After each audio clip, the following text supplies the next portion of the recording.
എത്രയായി? ഇതിപ്പോ വന്നിരിക്കുന്നത് ടോട്ടൽ 675 രൂപയാണ്. എങ്ങനെയാണ് ട്രാൻസാക്ഷൻ? ഗൂഗിൾ പേ ആണോ അതോ ATM ആണോ? ഞാൻ കാർഡ് സ്വൈപ്പ് ചെയ്യാം. സാർ ഇവിടെ ചെയ്താൽ മതി. ഇതാവുന്നില്ലല്ലോ. സാർ ഒന്നുകൂടെ ട്രൈ ചെയ്ത് നോക്കൂ. എന്താവത്തെ? Sir wait. സാർ ഇത് എനിക്ക് തോന്നുന്നു സാറിന്റെ ബാങ്കിൽ മിനിമം ബാലൻസ് ഇല്ലെന്നാണ്. പോസ്റ്റെക് ചാർജ് സാറിന്റെ അക്കൗണ്ടിൽ നിന്ന് ഡെബിറ്റ് ആയിരിക്കുകയാണ്. പോസ്റ്റെക് ചാർജോ? അതെന്താ സാർ? അതായത് point of sales decline charge.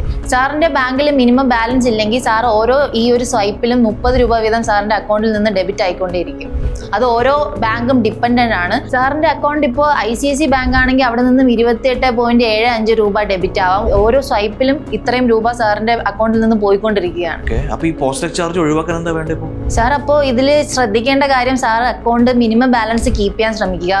Minimum balance ഇല്ലാതാവുമ്പോഴാണ് ഇപ്പോൾ നമുക്ക് പൈസ ഇല്ലെന്ന് അറിയാതാവുകയും ഇത്തരത്തിലുള്ള ഇൻസിഡൻസ് ഉണ്ടാകുന്നതും. അതുപോലെ തന്നെ സാറിന്റെ കാർഡ് ഡീറ്റെയിൽസ് വെരിഫൈ ചെയ്യാൻ വേണ്ടിയും ശ്രദ്ധിക്കുക. സാർ പിന്നെ ചെയ്യേണ്ട കാര്യം, ഒരു പ്രാവശ്യം ഡിക്ലൈൻ ആയാൽ പിന്നെയും സ്വൈപ്പ് ചെയ്യാൻ ശ്രമിക്കരുത്. അപ്പോൾ ഓരോ പ്രാവശ്യവും ഇങ്ങനെ സാറിന്റെ കയ്യിൽ നിന്ന് പൈസ പോയിക്കൊണ്ടിരിക്കുകയാണ്. അപ്പോൾ എനിക്ക് തോന്നുന്നു 3 പ്രാവശ്യം സാറിന്റെ കയ്യിൽ നിന്ന് പൈസ പോയിട്ടുണ്ട്. ഒന്നിൽ കൂടുതൽ പ്രാവശ്യം സാറിന്റെ കയ്യിൽ നിന്ന് ഇതുപോലെ പോസ്റ്റെക് ചാർജ് ആയിട്ടുണ്ടെങ്കിൽ ബാങ്കുമായിട്ട് ബന്ധപ്പെടുക. അപ്പോൾ സാറിന് എന്തെങ്കിലും റെഡീം കിട്ടാനും ചാൻസ് ഉണ്ട്. അപ്പോൾ ഒരു കാര്യമില്ലാതെ തന്നെ 90 റുപ്പീസ് ഇപ്പോൾ പോയി. അതെ സാർ.